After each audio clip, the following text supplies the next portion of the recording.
Hi everyone, thank you for joining today and listening to this talk. I hope that we have the opportunity to interact around this content. I'm going to be in clinical with fundamental students when this is posted, but I do hope that you will put your questions, your experiences, your insights in the comments below or reach out to me so that we can have a continued dialogue around this conversation. My name is Michelle Taylor. I am a clinical assistant professor of nursing at UA Little Rock. I have been in bedside care for about 20 years, 17 years as a nurse, mostly in critical care. I've also been doing adjunct faculty since 2018 for UCA prior to taking this full-time faculty position. So in my talk today, I'm going to come from that perspective of being a bedside care nurse and also of working with students and thinking about how we develop the future of nursing. So my talk today is the deadly weight of stigma, unlearning the healthcare culture of body size discrimination.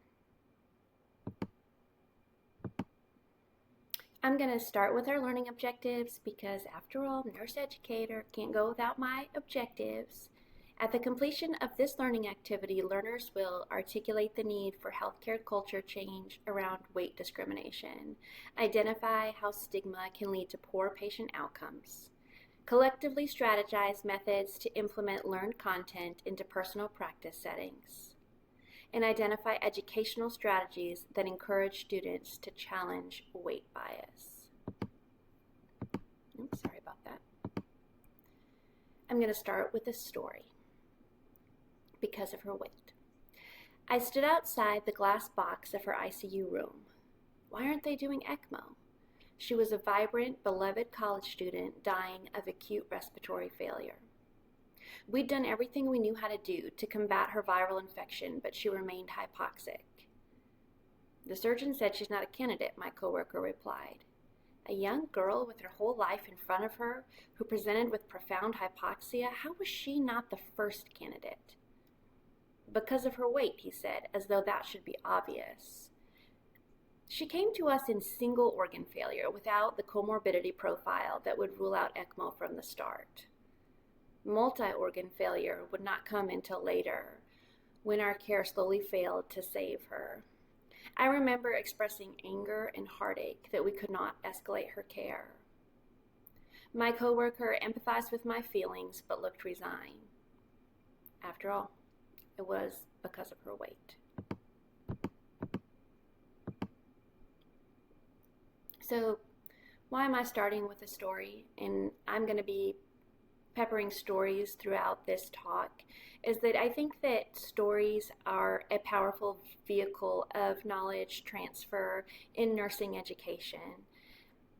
All the stories that I share, all the quotes that I include throughout the PowerPoint are things that are drawn from my practice experience or things that I had overheard or observed.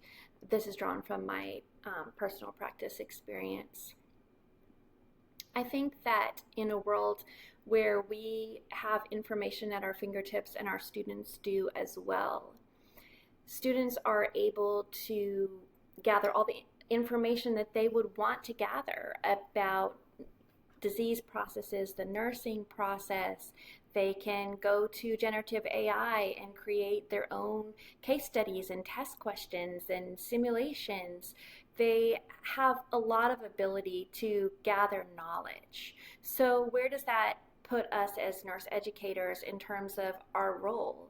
And I believe that the answer to that is that we are able to bring context to that knowledge and information.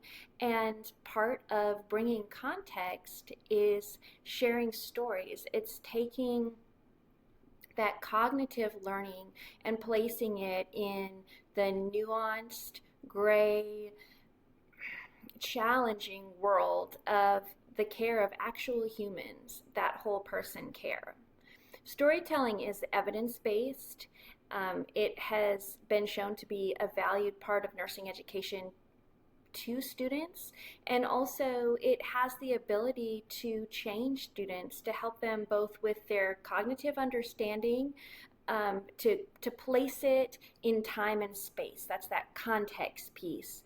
And then it can influence them as they go forward, values wise, in their affective view of things, as well as in their care and clinical judgment. If you think about a story about an error or something like that that lodges in with a student, it may help motivate them or keep them triple checking.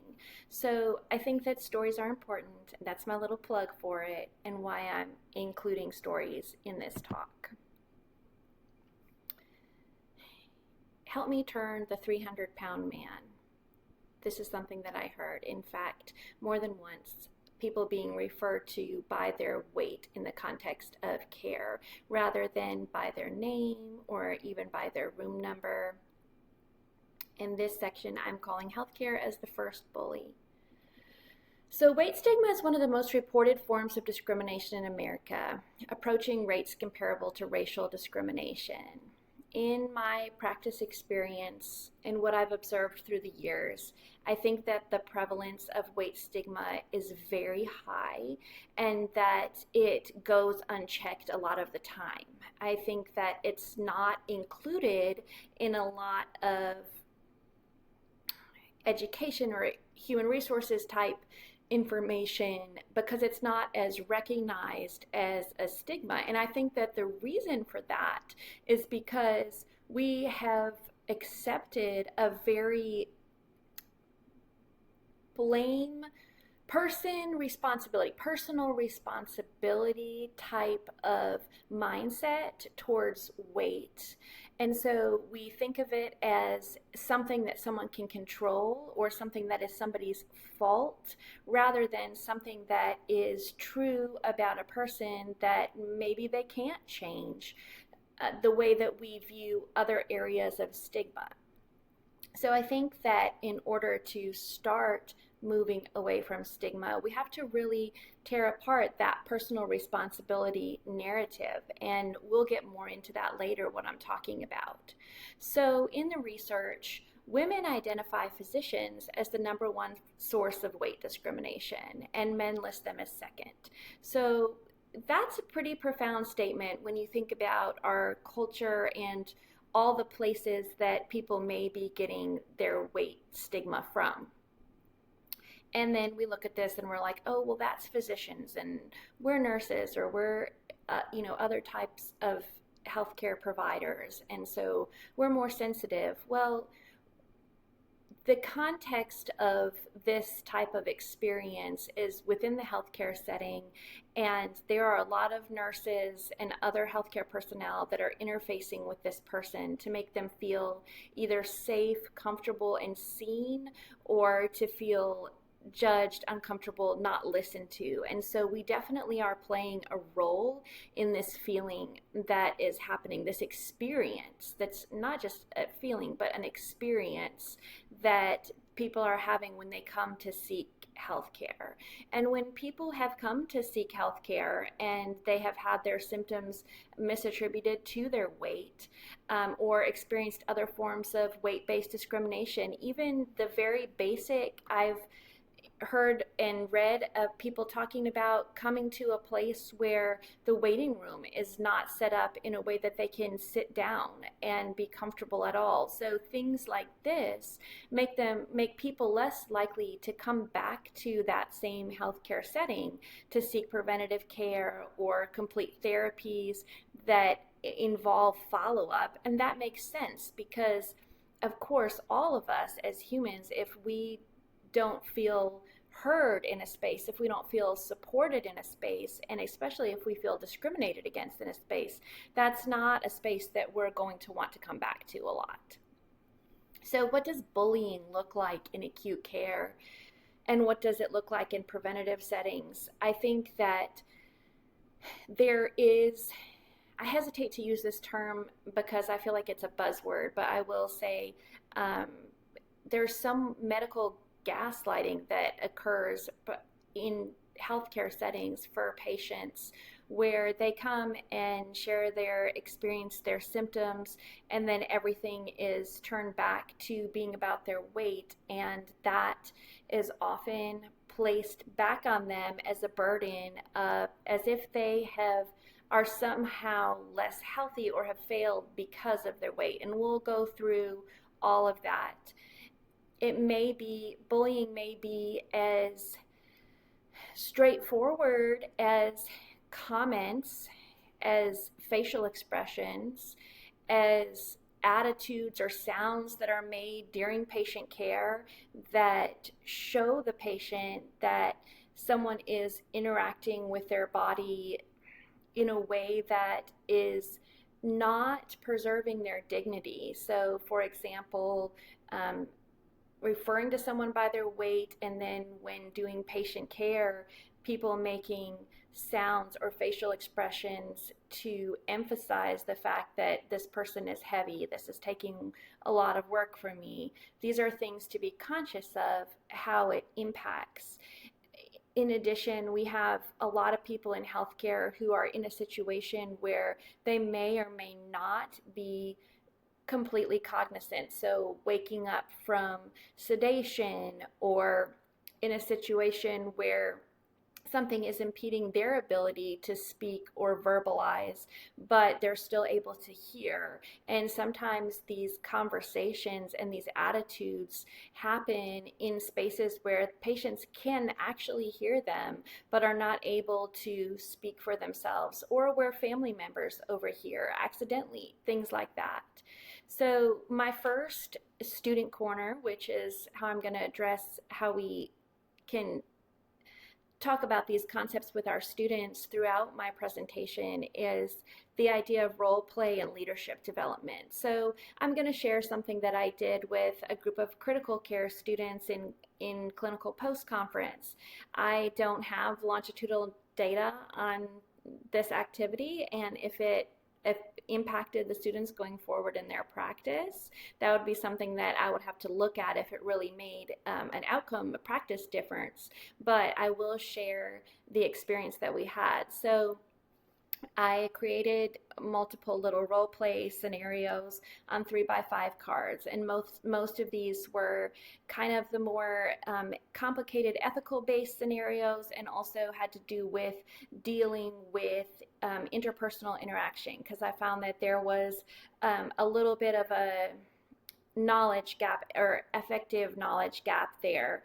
And so we were dealing with things like a family member who was very unsatisfied with care, and I would have them team up, and I would have one play one person and one play the other person in the setting, and then they would interact, and then they would give each other feedback about how would that feel to me if I was that person. So one of the things that I did is I drew from this experience of having heard coworkers saying, help me turn the 300-pound man, and kind of the attitudes that were going on in a situation around someone who of a larger body size, and made someone else be the nurse who was not okay with that type of talk or attitude.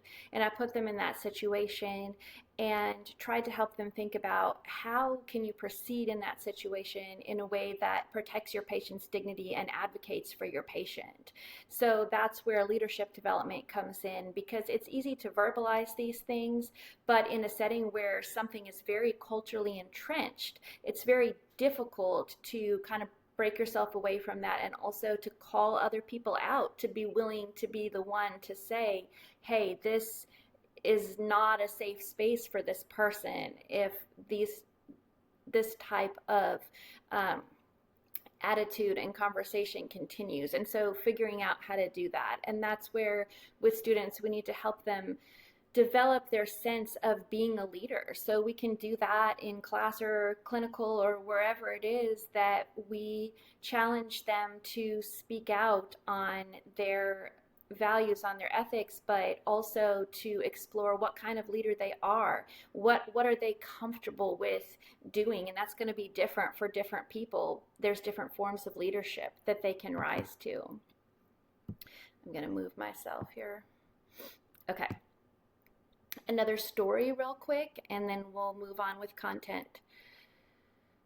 Sorry, I need to sneeze. Excuse me. If she wasn't obese, victim blaming in healthcare failure. I remember the weakness in my knees as I walked into the heavy silence of a family gathered around a patient with anoxic brain injury. She came to us after she coded due to oversedation and poor monitoring during a simple outpatient test. As staff discussed this unconscionable error, someone said it would not have happened if she wasn't obese. Her weight and neck anatomy if that had not worked against her survival. With these words, a portion of blame was placed on this young woman for the devastating healthcare failure that ultimately led to her premature death, as if being fat was enough to hand her a death sentence. Perhaps this horrible twist of the narrative was not completely inaccurate. How many times have I heard that a patient's too large for the CT scanner, the MRI machine, even the life-saving table in the cardiac cath lab? How many times have I heard obesity mentioned when a provider is considering whether surgery or treatment is feasible? So this is a situation that continues to stay in my mind as one of the hardest situations that I dealt with in regard to this patient's condition and the pain of her family and her loss. So this is a person who came to healthcare with trust, to expecting to have care and get answers about symptoms that she was dealing with, and instead ended up losing her life. But the pain of having that turned around and not exactly excused, but almost that basically healthcare personnel were able to remove themselves a little bit from the burden of responsibility by putting it back on her, saying this had something to do with her body. If her body wasn't the way it was, our error would not have caused her to pass away. So this is extremely problematic, because here you're taking someone who is vulnerable and now has lost everything, even to their life, and you are saying you brought this on yourself essentially because of your body size. So if what takes place for a patient is impacted by their size, that still comes back on us in the sense that we need to come to each patient and care for them with quality based on their physiological and psychological variations. So, for example, in nursing school, we're always taught about caring for older adults and the changes that happen in the body. It's different to care for children. All these aspects that make a person's individual experience different in the supplies and equipment and medications, the things that we need. And so with body size, if there's things that we need to do a little differently for different body sizes, different ways that we need to support the airway, things like that, we need to be aware of them. We're responsible to walk into care with that knowledge. And if we don't have that knowledge about a certain patient group or population, then we really shouldn't be taking on those care roles that would put somebody at risk. So again, that's where I'm talking about equipment and things like that. For example, I had a patient who had to be flown to the cardiac cath lab at my facility because the cath lab at the facility that they went to did not have the capacity to hold their weight. And so we know time is muscle. And so here we have a person who potentially lost more cardiac function had at least had more time when their heart tissue had poor perfusion and was not getting enough oxygen because we didn't have the equipment and the skills to be able to take care of them and intervene as quickly as we needed to.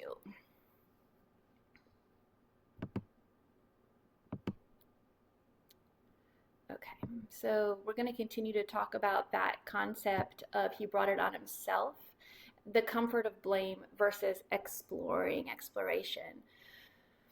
Why is blaming patients for their problems the easy way out? And here is where I just want to address the fact that this is not just a healthcare problem, but this is a being human problem. It's natural for us as humans to want to find a way to separate ourselves from the bad things that happen in the world and to people around us. So all you have to do is go into the comment section on the internet and you'll see that something tragic happens. There's usually a thread where people are saying, well, this happened because she did X, Y, Z, or if he hadn't been in XYZ, then this wouldn't have happened. And this type of conversation and rationale that happens, I feel like a lot of that is because people are ultimately, they're scared of bad things happening to themselves, of sickness, of death, even if that's not what they're consciously thinking.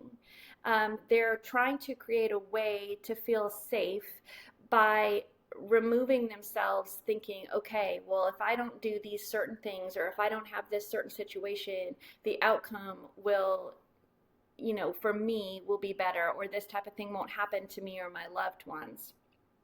And I think that when we do see healthcare disparities, when we do see inequities in care, looking for a way to say, well, the care outcome was worse was because of this person and the way that they are, whatever it is, it removes some of that discomfort of is there a system failure that maybe I'm a part of.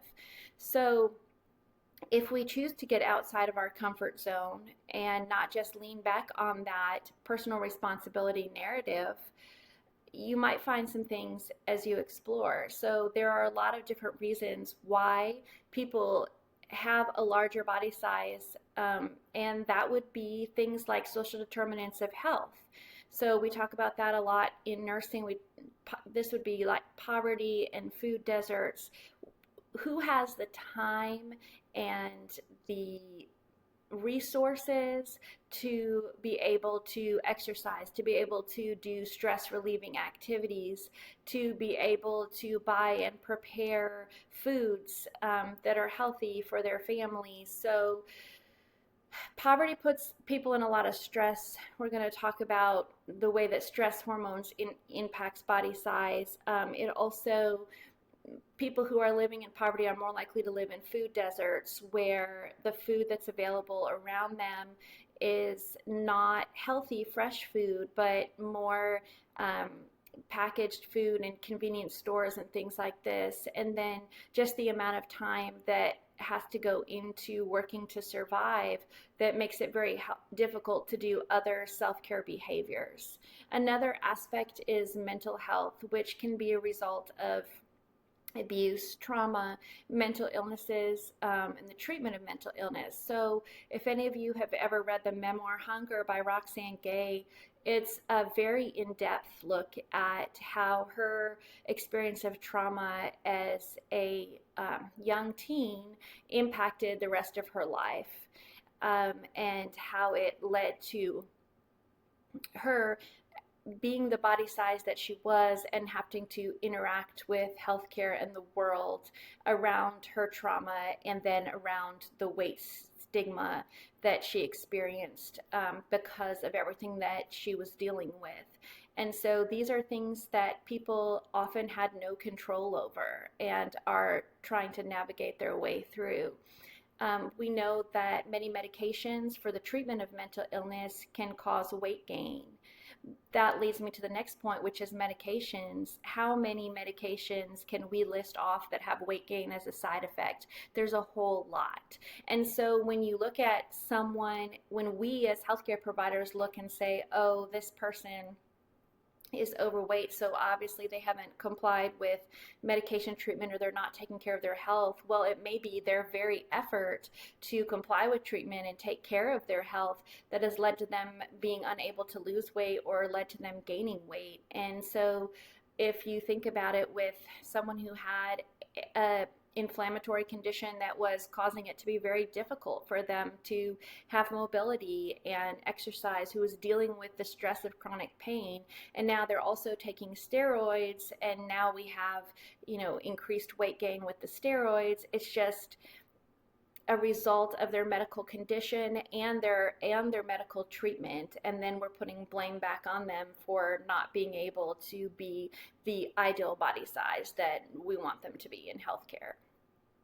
Genetics. So in the research found that having conversations with patients around their genetic predisposition, their how genetics played a role into the body size that they have, had better outcomes in terms of patients wanting to have conversations about health behaviors and how to stay active and take care of themselves than conversations that had to do with placing back personal responsibility blame on people for their weight. And this is because a lot of people do, there's a huge variety of body size that can be healthy, at a body size at which people can be very fit, very active, have a clean bill of health in terms of their labs, very flexible, all these things that is present at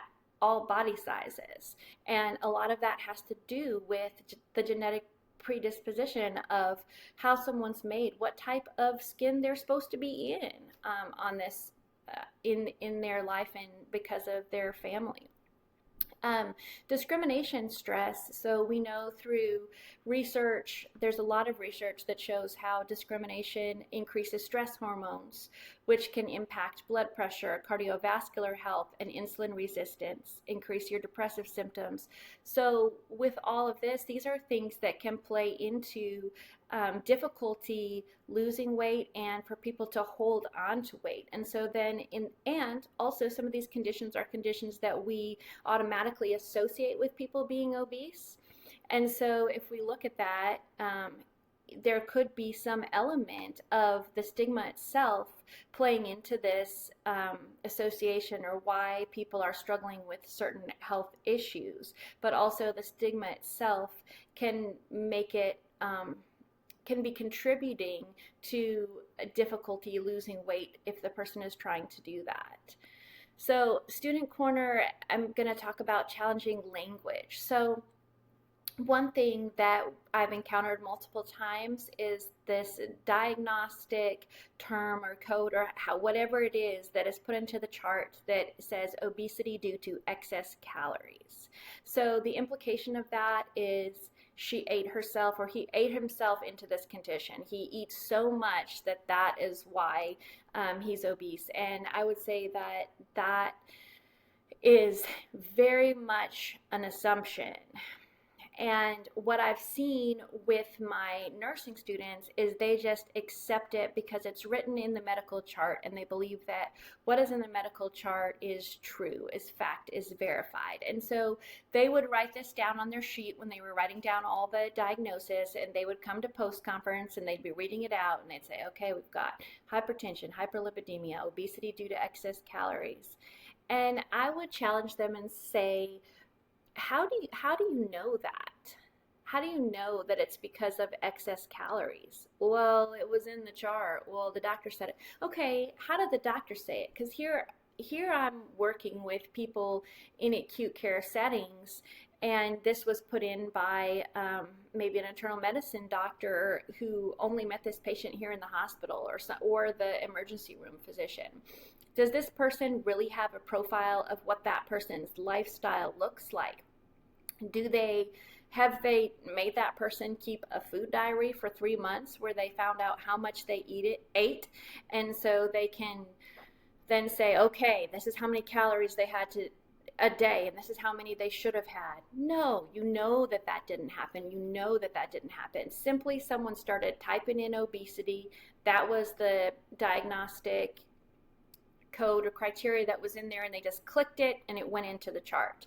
And you may think, okay, that's harmless. It's just a way of documenting. Well, it's not harmless, because then the providers who follow, this is part of the permanent medical record that reflects the patient's health profile. So any provider following, including these students who are learning and taking things in, are seeing this, and immediately the condition of obesity is blamed back on saying basically this person did something in excess. They did something that they didn't need to do, or that was too much, and that caused them to be the way that they are. And that is a statement based on assumptions. It's not based on actually looking at that person's life necessarily. And we need to question that. We need to think about, how do we know what we know?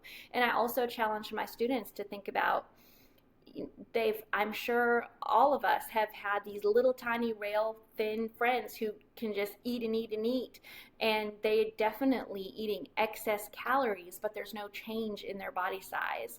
Whereas there are many people with larger body size that are not eating to that level, or are not taking in excess calories. And so we have to think about how so many factors in people's environment and genetics and things like that are impacting how their body responds to food. And it's not just a simple, clear excess versus no excess.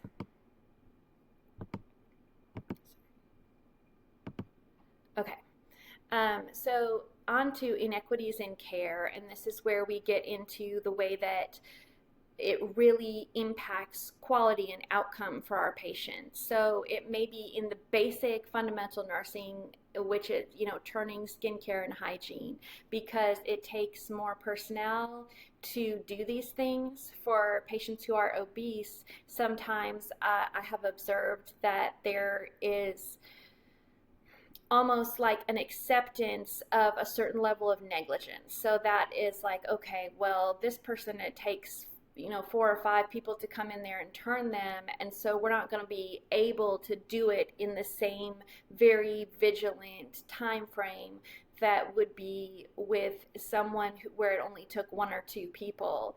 And same thing with the effort of hygiene and this and that. And ultimately, that is not justifiable for us to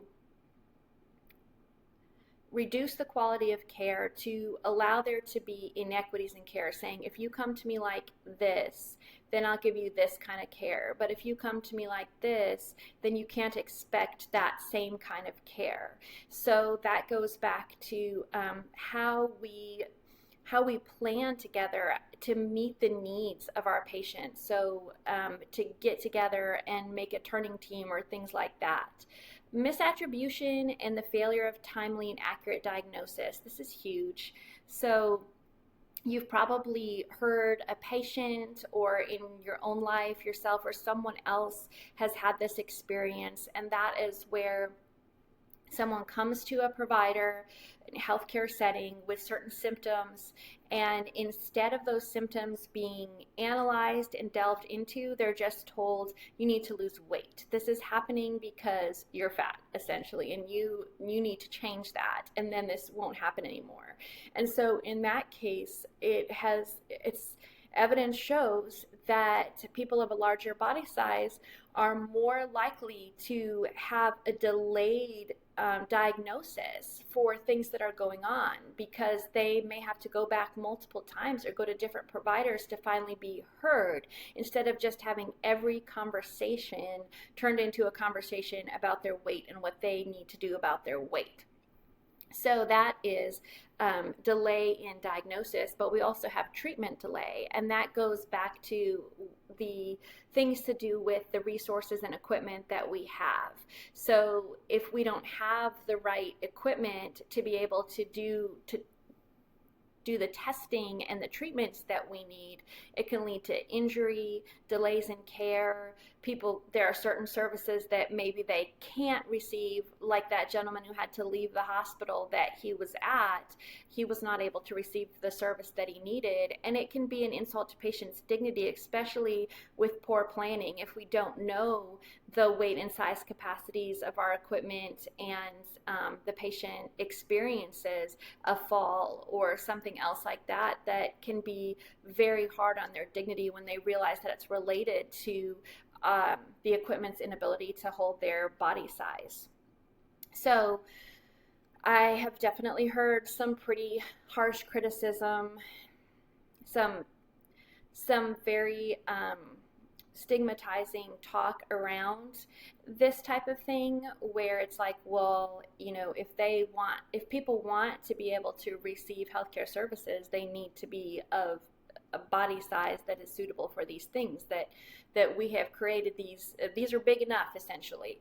But I think that is not the way that we need to approach this, because I think that as the healthcare community, we're responsible to our community, and that also includes looking at who is our community, who is in it, and what is the needs assessment. And so if we look at our community and we look at the percentage of people who would not be able to use certain equipment, then that should inform us in thinking about alternatives or pursuing to buy equipment that would cover the whole trajectory of the people that we have in our community and the healthcare needs that they have. There's a systemic review that is in my slides at the end, in my references. I have the numbers of all my references through here, and I suggest, if you're interested in this topic, to go back and read some of the research on this. But this one looked over a long period of time at healthcare providers and interacting with people of overweight and obesity, and found that they were more likely to recommend lifestyle and behavior change rather than symptom management or pharmacological management for patients who were obese versus the normal or underweight BMI. So this would be like if you took two people coming in with the exact same symptoms, the exact same complaints, the person who was in that normal BMI category would be given some symptom management, would be given some medications or something like that to deal with what's going on, whereas the person who was of a larger body size would be told, okay, well, you need to lose weight. You need to change your lifestyle, you need to change your behavior, and then things are going to get better. And that's coming with the same set of symptoms. So that's inequity. That is a difference in the type of care that is being provided. But they found that the inverse was true with depression, that providers were more likely to view their overweight and obese patients as depressed and to give them medication for it. So again, that may be true, that person may be experiencing depression, but it could also be that there is some underlying medical problem or symptoms that need to be addressed that are contributing to some of those symptoms of depression that need to be examined. Providers were more likely to blame the patient for their symptoms, which we've talked about a lot already, and they were more likely to assume noncompliance or attribute laziness to the patient. So that would be for them to look at someone and say, you're like this because you're lazy. And that is an assumption. A lot of times it's an assumption that is not based on all the factors and what's really going on in the patient's life and what that patient is doing or dealing with. Also, delay in preventative screenings, and this was especially true of women. So that would be people going in at the same age and the same time or stage of life and not receiving the preventative screenings that would be offered to someone else of a different body size. Until you lose weight, I can't help you. A patient's family member shared that she needs knee surgery so desperately that she's currently wheelchair bound. She lives with chronic pain and impaired function. She states that the surgeon informed her she could not qualify for the surgery unless she loses 100 pounds. She motions to the wheelchair. How am I supposed to lose weight when I can't even stand? I need the surgery in order to be able to exercise. In addition, she's living month to month on a meager check and can afford healthy food at the beginning of the month, but begins to run out of money near the end of the month. So then she prioritizes things that are affordable and filling. She can't purchase extra. So this experience is very familiar to many Americans. It's being caught in a cycle of unattainable health outcomes, and the burden of change is placed on her instead of scrutinizing the system. So we're going to talk a little bit about surgical outcomes in a minute, but there's multiple factors here. So the surgery that could potentially help her in her condition is being denied to her because of her weight. But she feels like she's between a rock and a hard place in her ability to find a way to lose 100 pounds in order to qualify for this surgery. And she's also struggling financially and not able to have access to the food and support that she feels like she needs in order to have a healthy lifestyle. But instead of looking at those things and how someone who has immobility and may have to be on disability because they're struggling with this pain and mobility issues, how do we help them and take care of them and empower them to move forward with their life and with their wellness? Instead, it's just heaping on top of her this burden of, okay, well, you need to fix yourself before we can give anything to you. And then people feel helpless. I don't know what to do to make myself what you are saying that I need to be in order to get the health care that I need. Okay, and going back into that concept of assumptions versus the evidence base. Myself again here. There we go.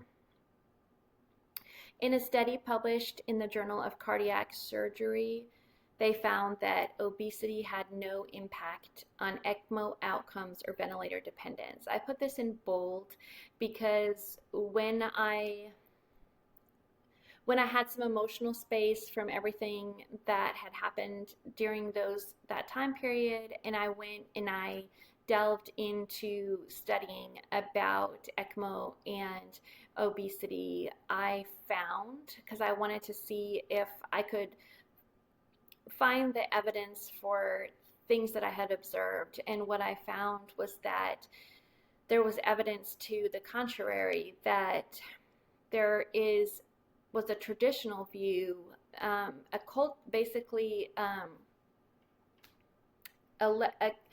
view that was so entrenched to healthcare culture of, okay, they're not going to have as good an outcome, or it's going to be harder. We're not going to be able to do it because there's these barriers because of obesity. But in the evidence, it showed that patient obesity did not impact outcomes or ventilator dependence, that patients were still able to wean off the ventilator, that they still had comparable ECMO outcomes where they were able to receive the treatment that they needed, get off and rehabilitate at similar rates to those of different body sizes. I have a quote that I'm going to read because I thought that it was very striking from one of my references. These data suggest a possible obesity paradox and challenge the assumptions that patients with obesity have higher postoperative mortality compared with patients with normal range BMI. Increased BMI alone is not associated with increased perioperative mortality in general surgery. I'm going to read that line again. Increased BMI alone is not associated with increased perioperative mortality in general surgery. So this was a pretty sizable study on surgical patients that was looking at all the factors, and there has been many times throughout my practice that I have heard the assumption verbalized that people are not going to do as well during that perioperative time because of their weight. And even surgeons saying, I can't do this or that procedure or this surgery because of your weight. But here we have evidence to the contrary that that alone should not be used as an exclusion criteria, that there needs to be other justifiable exclusion criterias and things that we're looking at in terms of a perioperative mortality. There's also a well-established cardiovascular mortality paradox, obesity paradox, where looking at long-term outcomes, stability, and mortality, that what they found, especially in the older adult population, is that individuals who were overweight actually did better in terms of mortality outcomes after cardiovascular events, or in that stability of cardiovascular stability mortality. So that it's not all cut and dry. You have to really get into the research and look at all of that. But it is something that they call a paradox because, well, obesity and there's evidence for it putting people at risk for certain cardiovascular conditions. It's those death rates actually in the way that people respond over time that they realize, okay, well, this isn't really looking how we thought. And so with students, one way that I like to reach them is by gauging their assumptions first and then presenting the evidence, because that often makes it, they experience that in a more striking way. So for example, I talk to my students and I ask them questions about what they would think in certain scenarios. And so it had to do with cardiovascular recovery and response to cardiac events. And I said, okay, which type of patient do you think would do better? Which do you think would do worse? And everybody immediately said, oh, okay, the person who's obese would definitely have worse outcomes than the person of a normal or underweight body size. And then after they said what they thought, then I presented an article that from the Critical Care Journal of Nursing that presented information about this cardiovascular mortality paradox, and that really took them by surprise. It really shocked them because of the perception that they came from that was so easy for them to just, oh, it's definitely this. And then seeing that the research did not back that up. Okay, this is kind of a dense slide, and I am going to try not to just read through it, but these are just little pieces of thought. This is drawn from my research paper where I originally started gathering all this information and research was when I was in graduate school, and we had to write about healthcare inequality and an area where there was a care gap, a quality gap. And these are just some of my thoughts, and I would like to hear your thoughts and your perceptions, what you know, what you're concerned about how we can reshape healthcare culture. I talked a little bit about how we can touch on it with our students, but also I think that it's important that we develop those relationships with our interdisciplinary colleagues. So I think that it's important that we build rapport with physicians and other people on our team so that when these decisions are being made and when these conversations are being had, that we have a voice at that table that can be heard as an advocate for our patient, that we can say, I understand where you're coming from, but can I show you this article that I read? Or even asking a question and making somebody self-reflect and say, okay, can you explain to me the evidence base behind that decision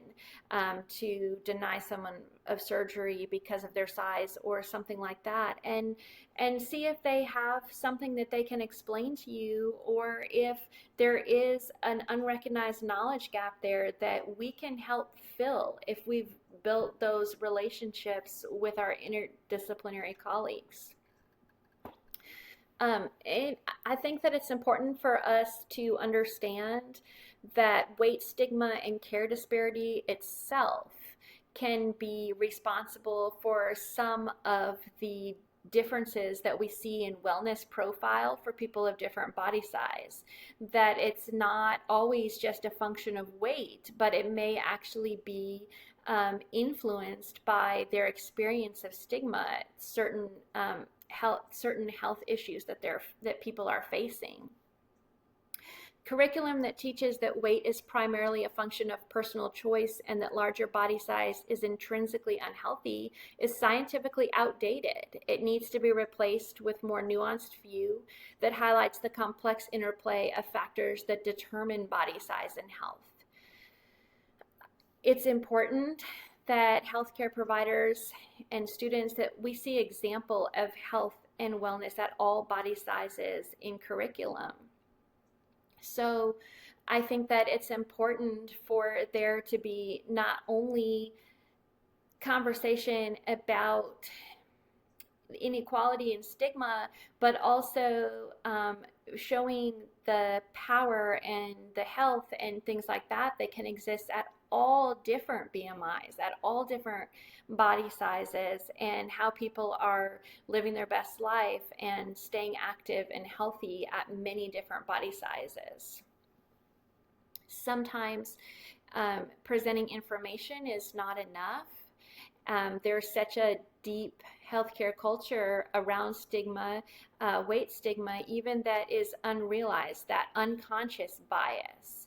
And so we need to bring that to light, as we've talked about with advocacy, and that goes back to creating a culture that holds people accountable for stigma and for attitudes that really can not only hurt someone's dignity, but also compromise their care and lead to poor outcomes. And so we're looking at a whole group of people that becomes a vulnerable population that is receiving a lesser level of care or having outcomes that are reduced in compared to people of different body sizes because of the way that we interact, or because of that culturally entrenched stigma and perceptions and attitudes about weight. Okay, in my conclusion, if the young lady in my introductory story had been placed on ECMO, would she still be alive today? I don't know. That question will never be answered. But I will never stop wondering if she died not of viral respiratory failure, but of healthcare weight discrimination that saw her not as a person, but as a size. So this is personal to me, and I'm committed to advocating for patients going forward, and for making sure that we give everybody the best possible chance that we can for life and health, because I think that is what we owe to the public when we take our licensure exam, when we decide that this is the profession that we want to go into. Again, I appreciate you guys for being here with me today. I welcome feedback. I welcome questions.